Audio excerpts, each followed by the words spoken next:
Olá, muito bem-vindo. Mais um episódio do podcast. E eu estou ansiosíssima para esta conversa. A gente está aqui com a Edna Goldoni, fundadora e presidente do IVG. E eu vou deixar para que ela mesma, no nosso papo reto, na real, apresente o IVG e conte a história dela para gente. Seja bem-vinda. Muito agradecida pelo convite de estar aqui gravando esse momento. E há pouco ela me perguntou, né, como é que eu te apresento? Normalmente eu me apresento da seguinte forma: eu sou uma jovem menina de 64 anos, absolutamente apaixonada pela vida e que decidiu, aos 57 anos, encontrar um novo propósito que, alinhado com o meu sonho de contribuir com a transformação social, fundar o Instituto Marcelo Goldoni, um instituto ao qual eu tenho orgulho de ser fundadora e presidente. E é um instituto que vem aí há mais de 5 anos trabalhando em prol da equidade de gênero e em prol do protagonismo feminino. Essa sou eu. Nossa, já é de arrepiar, só a introdução. Vou deixar para você, Kátia, a nossa primeira pergunta. Edna, eu te conheci nos corredores desse CONAR há alguns anos atrás e tive o privilégio de receber de você, depois de uma conversa olho no olho, um colar de pérolas, que eu tenho comigo até hoje. Sim, ele está comigo até hoje. Infelizmente, eu esqueci.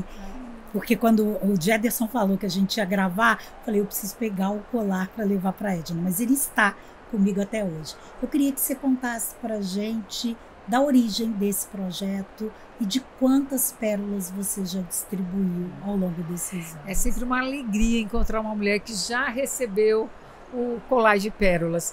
Na verdade, resumindo um pouco da história do Semeando Pérolas, eu tive uma trajetória profissional a qual eu tenho muito orgulho. Como mulher, superei muitos desafios, fui para o mercado de vendas. Eu estava com 25 anos apenas e decidi me tornar vendedora depois de uma carreira como biomédica, uma carreira que eu falo que foi uma experiência para saber o que eu não queria da minha vida. Né? Então, quando a gente sabe o que a gente não quer, a gente tem que focar naquilo que a gente quer. E mais de 30 anos nessa experiência, eu acompanhei muito os desafios da mulher. Né? O quanto que nós, mulheres, precisamos nos provar muito para ocupar o nosso espaço. Sofrendo todos os desafios que a gente fala, trazendo aí a questão do machismo estrutural, né? O fenômeno da impostora, que muitas vezes a gente se questiona, será que eu posso estar lá? Ou será que eu mereço estar lá? E quando eu chego no final da minha carreira executiva, aos meus 57 anos, eu decidi encerrar minha carreira executiva no momento onde eu estava há muito tempo me envolvendo com movimentos femininos. Né? Fui diretora comercial da BRH São Paulo, fui diretora do CONAR durante 2 anos. E quando eu decido me aposentar, Kátia, eu queria encontrar um novo propósito. E o meu propósito foi, eu quero, através da minha experiência, impactar a vida de mulheres, compartilhando a minha experiência e meio que inspirando mulheres a acreditarem na sua capacidade de realização. Eu acredito muito na força da palavra, na força de um abraço, na força de um olhar, né, na força de uma apreciação com outro ser humano. E aí eu pedi para mim mesma, assim, eu falo que eu sempre trago Deus aqui na minha consciência para que eu poderia fazer. Bom, idealizei o Semeando Pérolas e comecei entregando colares de pérolas para as mulheres com esse objetivo de impactar, de trazer ela para a reflexão. Por que da pérola? Aí é um ponto importante. A pérola só existe porque um grão de areia entrou na ostra e causou uma ferida. Eu tive que resignificar muitas dores ao longo da minha trajetória. E a pérola, se ela não passa pelo processo de transformação, ela não se torna uma pérola. Então é sair do estado atual e para o estado desejado. Então assim, a pérola, para sair da dor, a ostra, para sair da dor, ela passa pelo processo e se transforma. E é sobre isso. É transformar os nossos desafios, resignificar as nossas dores e fazer com que aquela experiência seja um motivo de transformação. Eu tive a alegria de abraçar mais de 45 mil mulheres no Brasil e no mundo. Meu Deus! Entregamos mais de 80 mil colares de pérolas. E cada abraço, cada olhar, não transforma a vida de quem recebe, transforma a minha própria vida. Me emociona muito falar, porque hoje encontrei com uma mulher, agora há pouco, que disse que há 5 anos ela tinha recebido o meu colar de pérolas e as minhas palavras tinham sido inspiração para que ela pudesse se tornar o que ela é hoje. E a experiência do colar de pérolas me fez acreditar que eu poderia dar um passo maior, que foi criar o maior programa de mentoria para as mulheres do Brasil, que a gente vai falar na próxima pergunta. Eu estou ouvindo você falando assim, eu sempre lembro da minha filha. Minha filha sempre me provocou muito essa questão do feminismo, do machismo estruturado. E você vai falando assim, gente, a Mariana tinha que estar aqui vendo e ouvindo. E ela vai ver e vai ouvir. E aí antes de entrar na pergunta da mentoria, primeiro nasce o Instituto. Né? E por quê? Né? Da onde vem essa ideia? Qual foi o objetivo? Ou se já tinha um objetivo claro quando nasce, ou isso foi sendo construído? Na verdade, eu sempre trago 2 mulheres que foram muito minha referência na coragem para fundar o Instituto e me tornar empreendedora social, que é a Sofia Esteves e a Alcione Albanese, 2 grandes mulheres, muito mais corajosas do que eu, porque elas estão muito à minha frente, mas mesmo sem elas imaginarem, elas me mentoraram do ponto de vista de inspirar. E quando eu começo com o Semendo Pérolas, eu fui entendendo que eu poderia ter um instituto. Aí fundei meu instituto com o apoio do meu marido. O instituto nasce apenas para semear pérolas. E através do instituto nós começamos, então, a captação de recursos, né, para a gente poder semear dar ainda mais, esse né? movimento. Então, todas as palestras que eu fazia era para eu poder arrecadar fundo para comprar colar de pérolas. Então, eu comecei comprando 1.000 colares, 2.000, 3.000, 4.000 e fomos embora, né? Então, chegamos hoje a 80.000 colares de pérolas entregues. Então, o IVG, ele nasceu com o objetivo da gente poder avançar ainda muito mais com a questão da equidade de gênero. Todas as nossas ações sociais estão alinhadas com a ODS 5, 8 e 10 dos princípios da ONU Mulheres, onde a gente quer erradicar a pobreza, onde a gente quer trazer autonomia para as mulheres. Então a gente funda um instituto com um propósito. O propósito é transformação social através da força da mulher. Era isso que a gente começou a fazer, é isso que a gente começou a construir. Mas na pandemia, eu não pude entregar meus colares de pérolas, mas a pandemia, a dor de passar pela pandemia, me trouxe a reflexão do que eu poderia fazer não podendo mais estar com as mulheres. E nessa grande conexão comigo mesma, foi que eu encontrei um novo propósito de fazer um programa de mentoria para as mulheres em plena pandemia. E é isso que resultou que esse programa hoje é o maior programa de mentoria para as mulheres gratuito do Brasil. E os números são absolutamente surpreendentes. Então conta pra gente desses números. Então, quando eu idealizei o programa, eu comecei a convidar pessoas para se tornarem voluntárias no meu programa, se tornando mentores. Todos nós temos conhecimento para ser mentor. A gente só precisa ter habilidade, uma metodologia para conduzir um processo de mentoria. Então, nesse momento, eu comecei convidando pessoas que eu já conhecia para se tornar mentores do nosso programa. Eu comecei com 75 mentores, homens e mulheres. Mas quando a gente idealizou esse programa, a gente foi na ONU e pediu uma orientação da ONU. Como que ela não brinca em serviço, né? Vamos combinar. Sempre com a ONU, porque eu tive o prazer de representar o Brasil no Congresso Mundial da ONU em 2017. E essa experiência, quando eu fui para a ONU, eu conheci mulheres do mundo inteiro. E quando eu voltei para o Brasil, isso foi em 2017, uma das executivas da ONU fez um convite, um chamado. Por que eu não fazia alguma coisa em prol das mulheres brasileiras? Pronto. Então, quando eu idealizei o programa, eu fui para a ONU e a ONU mudou toda a estrutura do meu programa. Era 1 hora de mentoria, a ONU pediu para que fosse 4 horas de mentoria. E aí eu tive que fazer uma rede voluntária de mentores para começarem o quê? A mentorar as mulheres. Só que quando eu lancei o programa, eu não sabia se as pessoas iam acreditar no nosso programa. Eu não sabia se as pessoas iam confiar num instituto que nem era conhecido. Mas a gente tem aí na primeira edição 1.200 mulheres que se inscreveram. E a gente começa a edição com 75 mentores. Isso foi o suficiente para me encorajar para dar o próximo passo. E o meu próximo passo sempre é dobrar minha meta. Fui para 150. De 150, todas voluntárias, né? Todo. E eu fui captando pessoas, eu fui vendendo o meu sonho para outras pessoas. Acredita que esse programa pode se tornar o maior programa.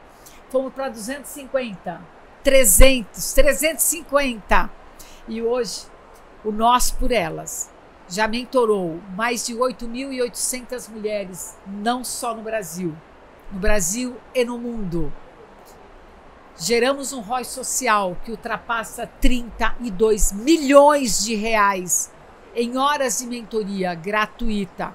Como a gente calcula esse ROI social? Se cada mulher do meu programa tivesse que contratar 5 horas de mentoria, o investimento teria sido maior que 32 milhões de reais. E que na maioria das vezes, às vezes nem poderia contratar, né? E nem não teriam acesso.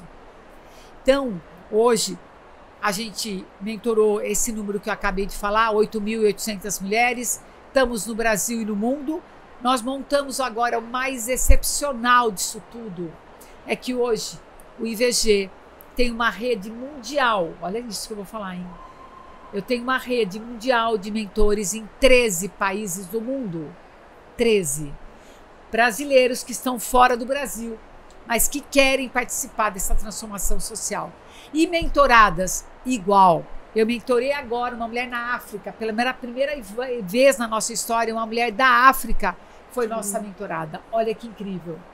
Então, a gente faz parte, sim, desse processo de transformação social, desse avanço da equidade, nesse avanço das mulheres em cargo de liderança.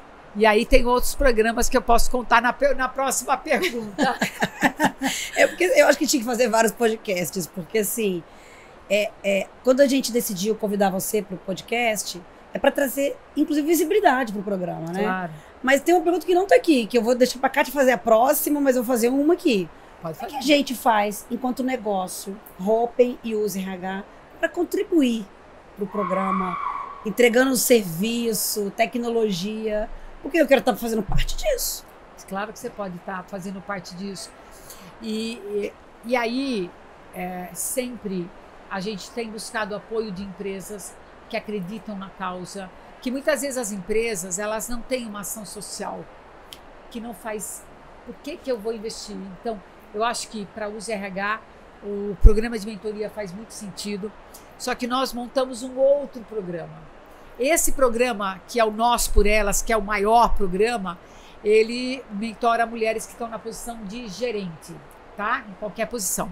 Só que o ano passado, eu, preocupada com o número de mulheres que estão na posição de CEO no Brasil, que é apenas 5%, criamos um novo programa idealizado por mim, pela minha colega Glaucimar Petkov, onde a gente trouxe um programa exclusivo para mulheres em posição de diretoras de VPs de RH.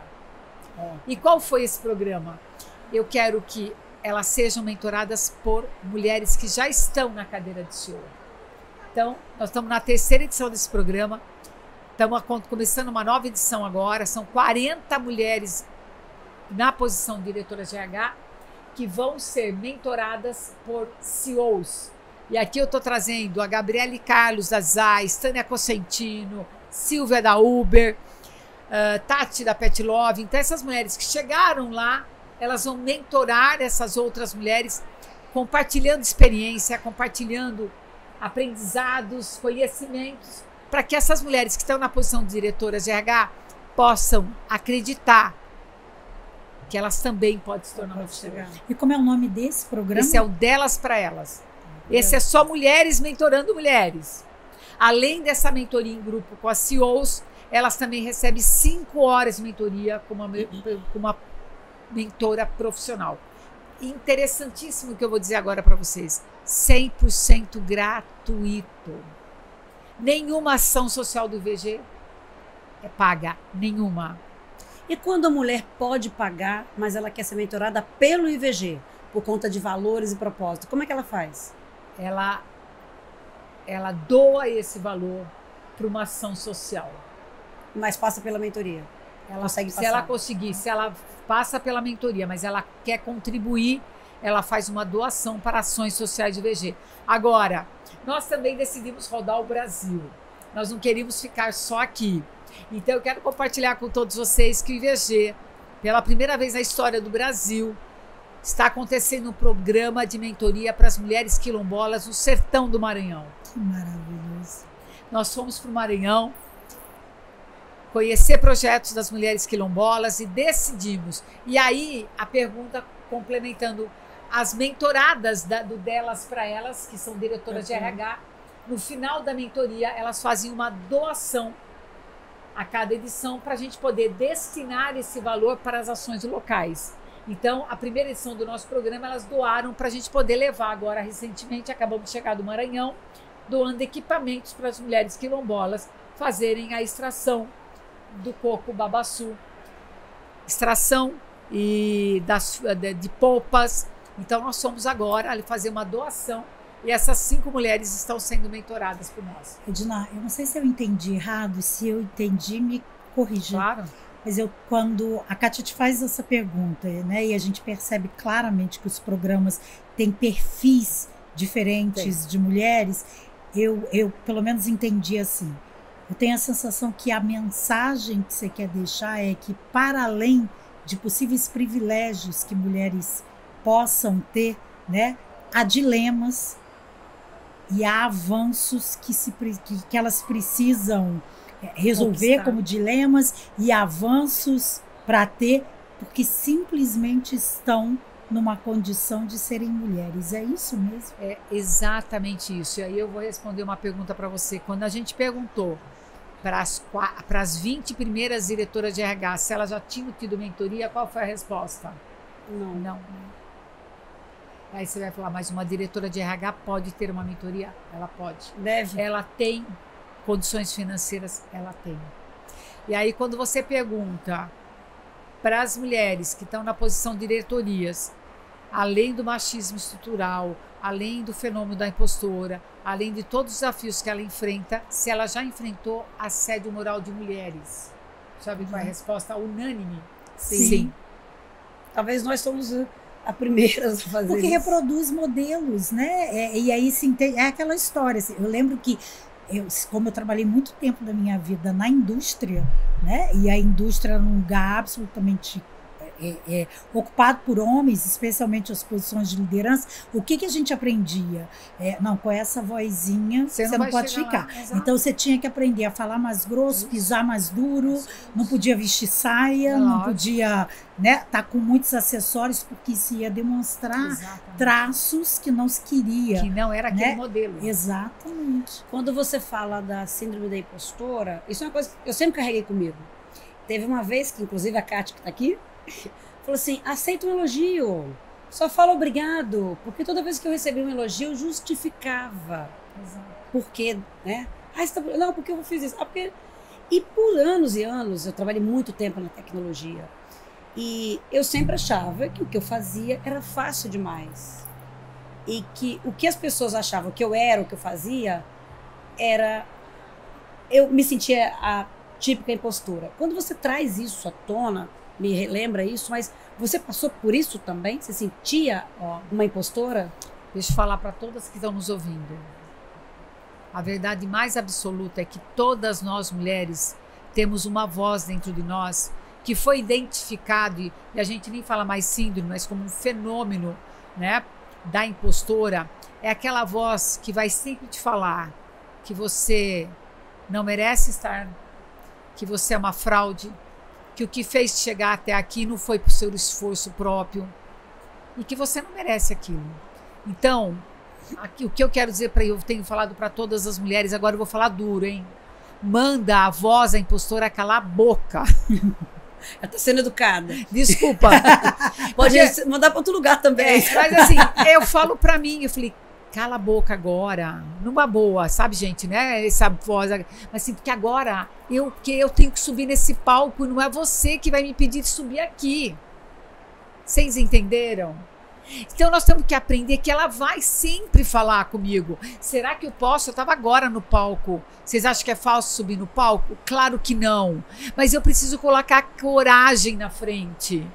Eu preciso mostrar para mim que eu posso, e quando eu recebo um elogio, fazer merecedora desse elogio. Muito agradecida. Eu agora há pouco encontrei com uma menina, ela falou, olha, eu posso te fazer um elogio? Você me desculpa, mas eu tô gorda, eu tô feia. Eu falei, olha para mim, não diga mais isso para você. Não se trate dessa forma. Se você tá fora do peso, tá tudo bem. Nós somos ensinados a perseguir o perfeccionismo, que nós temos que estar lindas, maravilhosas, dar conta de tudo, ser suficiente o tempo todo, mas a vida não é isso. A vida é acolher aquilo que aqui a gente faz parte da condição humana, de nos respeitar, e tá tudo bem. Tá tudo bem você ter medo, tá tudo bem você sentir vergonha, tá tudo bem. Agora não deixa isso te dominar. Se alguém te fizer um elogio, não fala, olha, que seu cabelo tá lindo, que as mulheres falam, ai, desculpa, não lavei meu cabelo. Nunca fala isso, não é verdade? Olha, você tá linda. Você tá linda, tua roupa tá linda. Muito agradecida. Ai, comprei no brechó. Ai, não. Gente, para, eu estou linda, muito obrigada pelo olhar com que você tá me tendo. Então, nós mulheres precisamos parar de ter esses diálogos internos conosco mesmo. Sabe o que acontece com isso? Mina a nossa confiança, que é o pilar mais importante do protagonismo feminino. E confiança se constrói assim. Então, vamos mostrar para as mulheres o quanto nós precisamos, de fato, passar a acreditar na nossa capacidade de realização e não na voz da impostora. E sabe que você está me fazendo uma reflexão? Porque, assim, toda mulher pode ser uma referência para outra. Com certeza. Você falou da Sofia Stevens. Quando a gente montou a nossa empresa, eu e Jaciara, a gente se balizou nela. Pronto. Na empresa dela, na companhia de talentos como referência. Isso. Que era a nossa referência para onde a gente queria caminhar. E às vezes você nem sabe que existe alguma mulher nesse mundo que você nem conhece e que ela pode estar olhando para você. Independente da cadeira que você ocupa, ou da idade que você tem, ou do que você faz. Então, talvez também a gente tenha que ter essa responsabilidade que tem alguém olhando pra gente e que pode estar se espelhando. Na verdade, talvez não, né, Kátia? E eu acho que a Edna está aí, por meio do programa de mentoria, potencializando isso. Porque, por exemplo, você e a Jaciara, vocês sabem que vocês são referência. Edna, a Open é uma empresa fundada por ela e pela Jaciara há 14 anos, é uma empresa que 90% da força de trabalho são de mulheres. E a maior parte do que essas mulheres dizem que trabalham com a gente, pela oportunidade de conseguir equilibrar o fato de ser mulher e de ter opções de vida como casar, ter filhos e de poder trabalhar. Ou seja, uma organização que não permite mesmo que mulheres interrompam carreira em nome de uma outra coisa. Como que ela faz isso? Né? Oferecendo, por exemplo, modelos flexíveis de trabalho. Fantástico. Né? Então é óbvio, porque cada mulher que está nessa organização e que vê como vocês dirigem o negócio, se espelham e a gente espera que elas se reproduzam. Então, né? E ao longo da nossa história, o que faltou muito para a gente foram essas mulheres referências, para a gente saber que se elas chegaram, a gente pode chegar. Então, o que a gente E não traz... justificar porque elas chegaram. Se ela foi, eu também posso, né? Claro. E não criticar porque ela foi, né? Então, claro que não. Uma frase que eu repito muito: o sucesso de uma mulher não é o nosso fracasso. Quando a gente reconhecer que o sucesso dela não é o meu fracasso, se ela fez para chegar lá, se ela simplesmente está abrindo o caminho para inspirar outras mulheres a acreditarem que elas podem chegar lá. E quando as mulheres encontram um ambiente como esse, que tem um olhar diferenciado, porque nós precisamos ter um olhar diferenciado para as mulheres, a gente tem que entender que a nossa jornada é diferente. A gente vai encontrar oportunidades para você poder trazer o seu potencial. E quanto nós precisamos da força da mulher para essa nova construção desse novo mundo que nós queremos viver. A força feminina já está comprovada que no mundo cooperativo traz lucro, traz um ambiente mais acolhedor, um ambiente mais empático. Nós somos diferentes, então nós temos que colocar todas as nossas habilidades para essa construção, para essa união. E aí mais uma fala dura que eu tenho falado muito, né? Basta de rivalidades, porque a gente sabe que a rivalidade foi construída ao longo do tempo. E um dos pilares nosso é falar de sororidade. A sororidade é quando eu decido olhar para uma outra mulher e ver nessa outra mulher a irmandade que nos une. O quanto eu posso ser, sim, uma mão amiga que vai levantar, uma mão, um olhar empático para abraçar essa mulher, se colocar de forma empaticamente falando no lugar dela, sentir as dores que ela está sentindo, as dificuldades que ela está sentindo, por exemplo, quando ela volta da maternidade. Agora, essa responsabilidade é na nossa consciência, não é para uma outra mulher ver.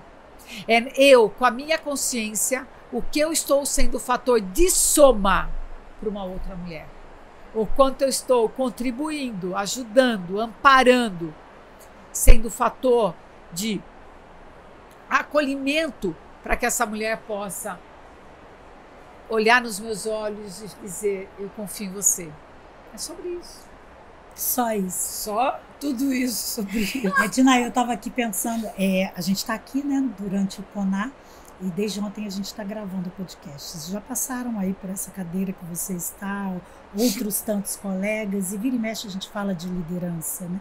E eu estava pensando aqui, toda vez que a gente fala de liderança, a gente fala que liderança é essa força invisível da influência, que a gente não consegue ver. E você falando aí agora, tem uma vozinha que eu quero mais é que continue falando comigo assim, isso é liderança, né? A gente dá vontade de pegar assim, sabe?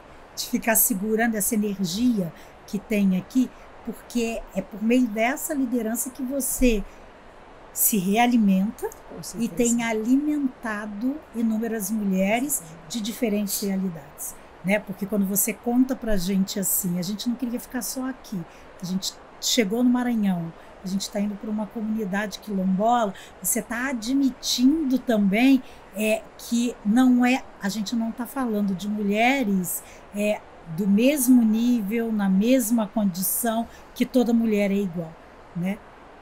É sempre lembrar de que mulheres estamos falando, porque são desafios maiores. São cenários diferentes, mas o acolhimento entre nós é sempre o mesmo. É o abraçar uma mulher no quilombo, é abraçar uma mulher no congresso, essa força invisível que nos une, é essa força que nos fortalece. E eu sempre trago a minha mãe, que foi minha mentora, e ela tinha uma fala muito especial, e eu aprendi com ela a força da sororidade em ação, em movimento. Então, assim, não importa, é olhar no olho de uma mulher e reconhecer no íntimo a grandeza que ela traz. E é sobre isso que a gente tem falado muito por onde a gente passa, que mulher, para olhar para baixo, é só para dar a mão para uma outra mulher se levantar. Ponto. Gostei disso, hein? É sobre isso. Não se abaixa a cabeça para nada e nem para ninguém. Abaixa da mão e fala, vamos juntos. Nem acima e nem abaixo. Tem uma pergunta aqui que a gente está chegando no final e eu não queria deixar de fazer. Por favor. Né? Vou fazer as duas juntas e você conduz como achar melhor. Tá bom. Tem algum fato específico vivido na sua jornada que você queira compartilhar com quem ouve? E desses fatos, você mudaria alguma coisa na sua trajetória de vida? A resposta é não. Eu não mudaria nada. Porque tudo que eu vivi, tudo que eu passei, todas as decisões que eu tomei, me fizeram chegar até aqui. Tudo. Foram todos processos de aprendizado. Seja os momentos mais difíceis, seja os momentos de mais alegria. eu não mudaria nada. Eu tomaria as mesmas decisões. E não foram fáceis. Não pensa que foi fácil chegar até aqui. Mas foram exatamente. Não foram as coisas que aconteceram comigo. Foi o que eu me tornei com as coisas que aconteceram comigo. Muda tudo. Perfeito. Como que eu me tornei, como que eu enfrentei os desafios que a vida foi me colocando, para que hoje eu possa olhar para mim, aos meus 65 anos, vivendo o melhor momento da minha vida. Só isso. E o melhor momento da minha vida me chama e me convoca para dizendo para mim, você pode ir muito mais longe do que aonde eu cheguei. E aonde eu quero ir, muito mais longe. Hoje acordar todos os dias é acordar batendo no peito, agradecendo a Deus pelo meu entusiasmo, pela minha coragem e honrando a confiança dele e honrando a confiança de todas as pessoas que acreditam nas ações sociais do VG. Seja a minha rede de voluntariado e seja as mentoradas que todas que aqui chegam merecem o melhor. E é isso que eu quero continuar fazendo. Então não mudaria nada. E tem mais coisa para fazer por aí, né? Nem comecei. Ai, que legal. Eu nem comecei. E mais incrível, né? Depois de me tornar empreendedora social, 7 anos aposentada, fui desafiada a voltar para o mercado de trabalho. Olha isso, hein? E eu me questionando, será que aos 60, eu estava com 64, será que eu ainda tenho gás para tocar ações sociais e ainda voltar para o mercado de trabalho? Qual foi a pergunta que fiz para mim? Quem disse que eu não posso? E voltei. Estou há 1 ano e meio, voltei para a empresa que eu trabalhava, uma nova empresa, e hoje voltei para o mercado de seguros e estou me achando o máximo poder falar para todas as mulheres que aos 65, quem disse? Quem disse? Quem disse que a gente não pode? Então, romper a barreira de gênero e rompendo a barreira do etarismo. Então, não importa qual é a tua idade. A cada momento é uma nova oportunidade de você recomeçar, seguir em frente. E rompendo a barreira do próprio auto-boicote, né? Porque quando você fala, será? Quem disse? Inconscientemente você está se boicotando, né? Você está rompendo, inclusive, essa barreira. E eu tenho um mantra que acompanha os colares de pérolas, que ele diz no mantra, eu posso, eu consigo, eu sou capaz, eu acredito, eu realizo. Mas primeiro, é eu comigo mesmo. Perfeito. Ponto. É você com você. Com mais ninguém. Porque quando você decide, não existe obstáculo que vai impedir você de chegar lá. Pode acreditar. Eu acredito. Nenhum obstáculo é suficientemente grande se a minha vontade de vencer é maior, ponto. Então vamos vencer. É decidir acordar todos os dias e falar, eu decido vencer. Isso não significa que eu não vou ter desafio, mas eu decido vencer, ponto. Bom, mais alguma pergunta, Kátia? Eu teria um monte, né? Mas eu quero Tem um ficar prazo, né? com tudo que Tá guardadinho. Tem alguma coisa que você quer deixar um recado? Eu que você gostaria. quer passar? Isso aqui é o seu espaço. Eu gosto muito de terminar com uma frase de Mário Quintana, que ele diz assim, mais lindo que o canto dos pássaros é o seu voo. Por quê? Porque nem todo canto é de alegria. Me emocionei aqui agora. Mas todo voo é de liberdade. Voe nas asas da sua liberdade. Nas asas da sua coragem, da sua fé, do amor à vida. Mas voe e conquiste os mais lindos horizontes que você possa sonhar. Por quê? Porque só assim vai valer a pena. É sobre isso. Eu nunca vi podcast terminar assim, mas eu vou. Gente, tchau. A gente se vê na próxima.